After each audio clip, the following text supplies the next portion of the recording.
เบิร์ดเปลี่ยนชื่อเอาไว้ให้คุณดู ก็ขอสวัสดีกับท่านผู้ชมทุกท่านกันด้วยนะครับวันนี้ก็อยู่ในรหัสแจกกันนะครับในพาร์ทที่1นะเราก็จะมาแจกรหัสนะตามสัญญานะคลิปแรกปล่อยเสร็จปุ๊บเราก็จะมาแจกปั๊บเลยนะรหัส ID นี้ก็เลเวลอยู่18นะครับแล้วก็เล่นทั้งหมด74ตาชนะ12คนถูกใจ64ฮีโร่13สกิน15นะครับคะแนนพฤติกรรมก็อยู่ที่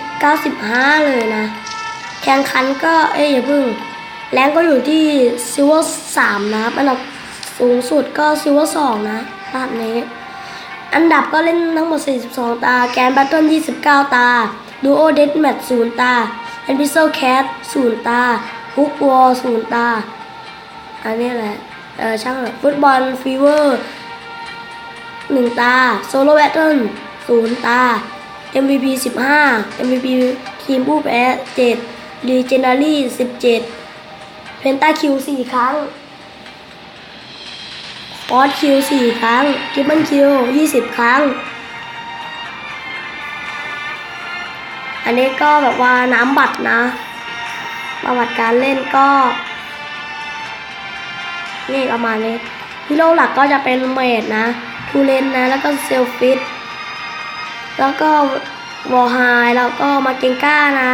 แล้วก็อารัมนะครับแล้วก็ซานิสลัมเบอร์แล้วก็คิดแนกแล้วก็เกี่ยวเซียนนะเกี่ยวเซียนแล้วกิวดอนะครับกิวเดอร์นะครับเดี๋ยวเราพาไปดูสกินเลยนะฮะใช่เดี๋ยวเรากดมาขอ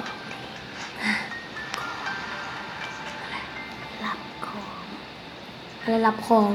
แล้วก็มีสกินทูเลนด้วยนะสกิน2รีบจดทำไมแล้วก็สกินไฟของอันนี้นะเราพาไปดูในส่วนคลังกันด้วยนะไม่อัดเหรอยังไม่อยากแจกอ่ะดิวก็ประมาณนี้นะในคลังให้คนกดไลค์แล้วก็นี่700กว่าเนี่ยแล้วก็มีมูลาดเช่าด้วยนะครับอันนี้อะไร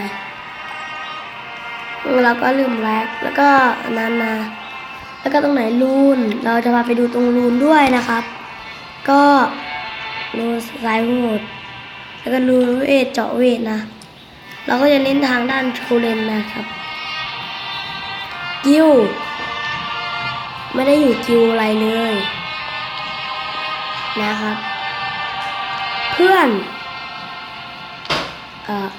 เลียดเกินเกือบไง LA ก็มีนะซึ่งเป็นผมเองนะครับมิวงานสายบัสคนหล่อใครวะไอ้มิวเหรอมิวงานสายบัสเพื่อใช้บัตรสแกนเช่าเพวามันรับแล้วเหรอวะเพวามาเล่นฮาวีด้วยมาเล่นเลยมาเล่นเด็กกระโปงดูม่วงเต็มไปบ๊ายบายแจกรหัสดอกรหัสอยู่ใต้คลิปนะ